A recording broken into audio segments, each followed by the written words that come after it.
ने कब जमीन कब्जा किया ये छोड़ दीजिए।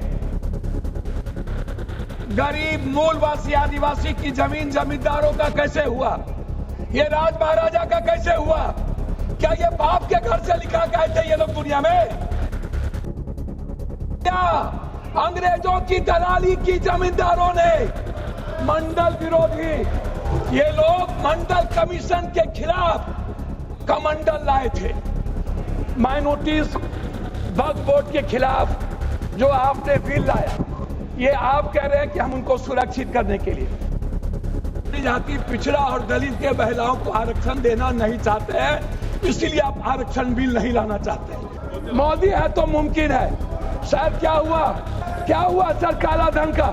क्या हुआ जाली नोट का? नमस्कार, आप लाइव सिटीज देख रहे हैं। मैं हूं जय शुक्ला। सदन में लंबी बहस के बाद आखिरकार वक्फ संशोधन बिल पास कर दिया गया।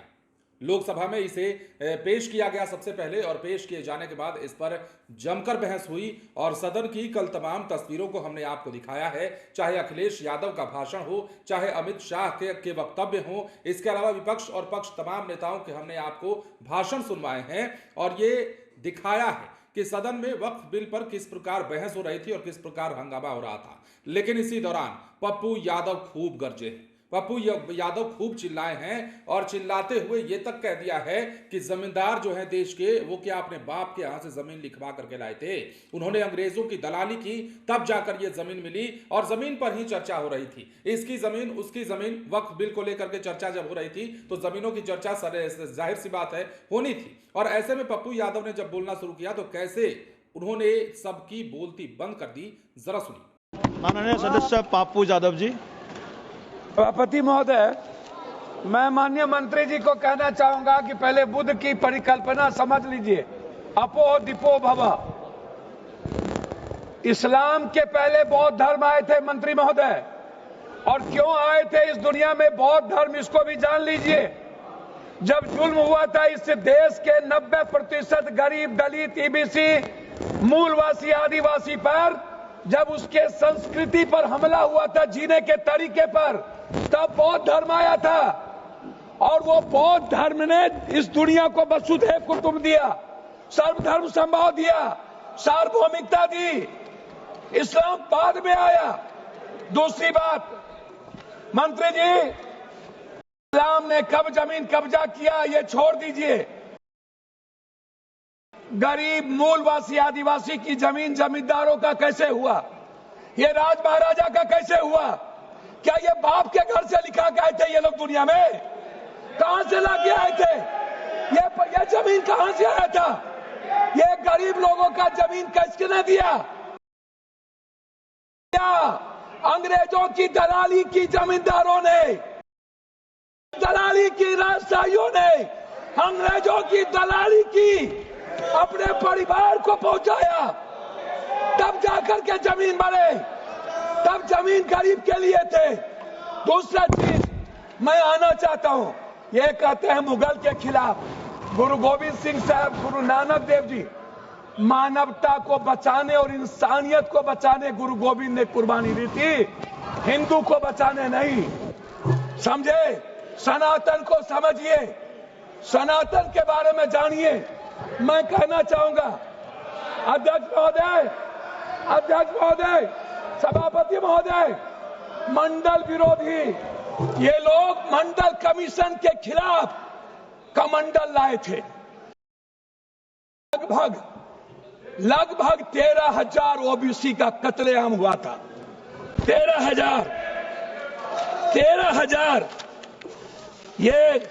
ये बात करते हैं। कौन विरोधी लाया था? कौन मंडल का विरोध किया था? आरक्षण का विरोध कौन करता है? जाति जनगणना का विरोध कौन करता है? एसटी एससी का विरोध कौन करता है? आप हमको बताइए सर। बिल पे बोलिए, बिल पे बोलिए। मैं वही कह रहा हूँ सर, बिल पे जा रहा हूँ। हाँ। ये क्या है सर? मैं बात करता हूँ। हाँ। सर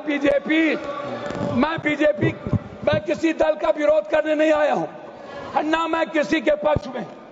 मैं आपसे एक आग्रह करना चाहता हूं अध्यक्ष जी, माइनॉरिटीज वक्फ बोर्ड के खिलाफ जो आपने बिल लाया, ये आप कह रहे हैं कि हम उनको सुरक्षित करने के लिए, आप कहते हैं महिलाओं के लिए, मैं आपसे पूछना चाहता हूं, आरक्षण बिल जो महिलाओं का है आप इसलिए नहीं लाते हैं, अध्यक्ष महोदय, कि जाति पिछड़ा और दलित के महिलाओं को आरक्षण देना नहीं चाहते हैं, इसीलिए आप आरक्षण बिल नहीं लाना चाहते हैं।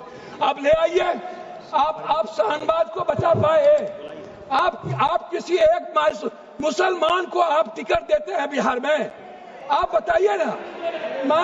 माननीय सदस्य श्याम कुमार बर्वे जी, अध्यक्ष महोदय, माननीय सदस्य श्याम कुमार बर्वे जी, अध्यक्ष महोदय 2 मिनट, आप समाप्त कर दीजिए, 30 सेकंड में समाप्त कीजिए, सर इधर 30 सेकंड में समाप्त कर दीजिए। सर मैं 2 मिनट, मैं आग्रह करना चाहता हूं अध्यक्ष महोदय जी, एक उम्मीद थी, मोदी है तो मुमकिन है, मैं आपसे अध्यक्ष महोदय, मोदी है तो मुमकिन है, सर क्या हुआ, सर क्या हुआ, मैं मोदी है तो मुमकिन है, सर क्या हुआ, सर काला धन का क्या हुआ, जाली नोट का आपने क्यों लाया नोटबंदी।